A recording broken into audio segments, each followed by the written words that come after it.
О, это очень мило, не так ли?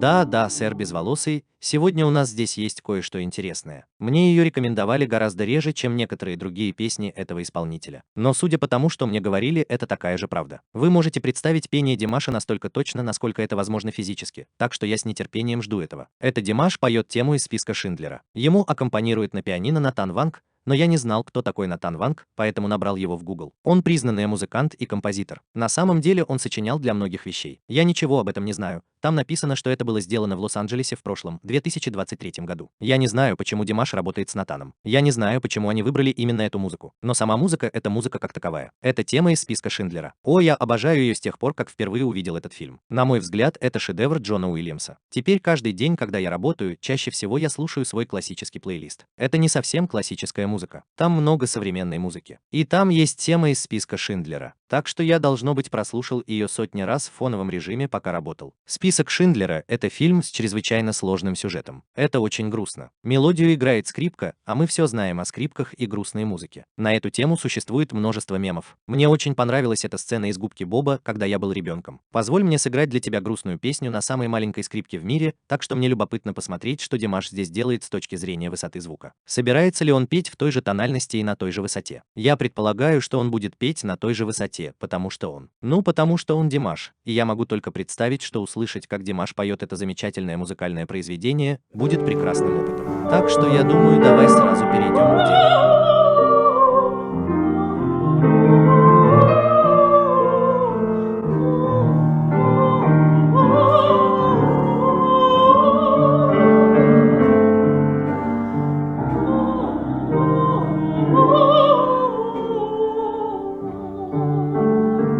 Давай сейчас займемся чем-нибудь своим.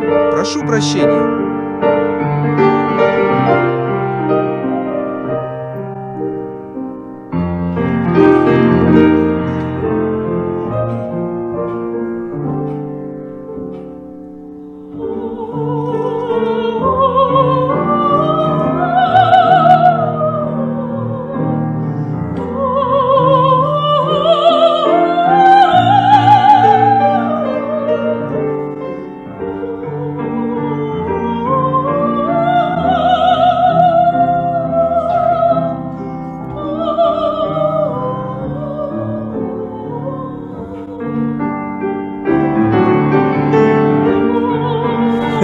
Этот мимолетный взгляд, который он бросил туда. Это довольно короткое видео, так что давай просто продолжим до конца, а потом мы сможем обсудить это. Какой дерзкий маленький взгляд.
О, это очень мило, не так ли?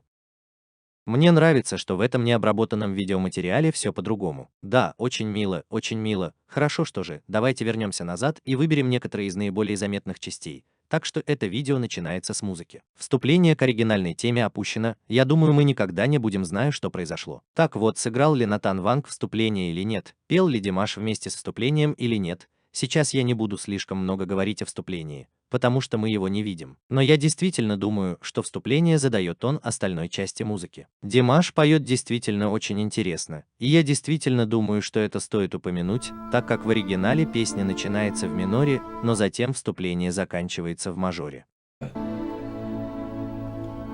Итак, мы перешли от минора к грустному, который очень подходит к этому фрагменту музыки, мажор, к счастью, который не очень подходит к этому фрагменту музыки, учитывая тематику. Это изменение на мажор в конце называется тис-пади или пикарди. В-третьих, как вероятно знает большинство людей, это просто означает, что когда у тебя есть музыкальное произведение, которое звучит в миноре грустно, а заканчивается в мажоре радостно, это еще не конец произведения. Так что, наверное, технически я использую его неправильно, но это конец всего произведения. Вступление, которое почти не связано с остальной музыкой, вот почему я решил назвать его пади, так что, как я уже сказал, мы перешли от минорной грусти к мажорной радости. Что довольно странно, учитывая мрачные оттенки этой музыки в целом, но добавим еще больше. Прямо здесь, когда мы переходим к мажору, мы слышим ноту F над 43-й паузой QA из будущего, чтобы наглядно показать вам, что это значит на пианино. Так что вот пауза 4-3, если это нота номер 1, то 2-3-4, так что 4, так что. Четвертая нота переходит в третью ноту 4-3. Но он также включает здесь это фа. Так что это звучит примерно так. Так что мы заканчиваем вступление в ля мажоре. А затем, когда вступает скрипка, мы переходим на ре минор.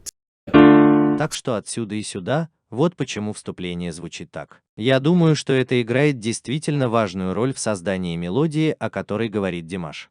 Чтобы спеть, я хотел включить это, потому что я думаю, что это важно с точки зрения контекста. Я думаю, что вступление немного эмоционально возбуждает нас из-за противоречивых музыкальных сообщений, которые мы получаем, что затем заставляет тему звучать. Игра на скрипке или у Димаша еще более мощная и впечатляющая. Ладно, хватит о вступлении.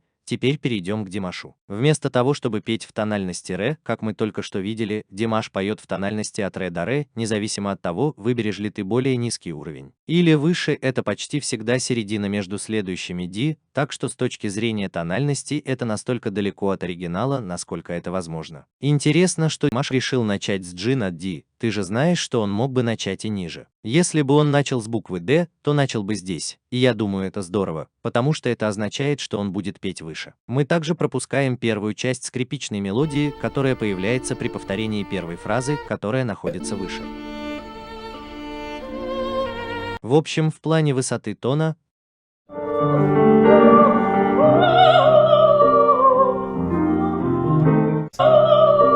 так что вместо того, чтобы начать с этого бита, мы получаем этот бит, что опять же означает, что мы слышим Димаша сразу выше.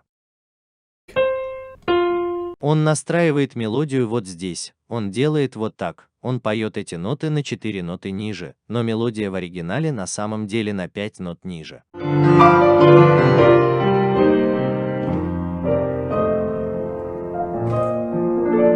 Before, of course, the ending.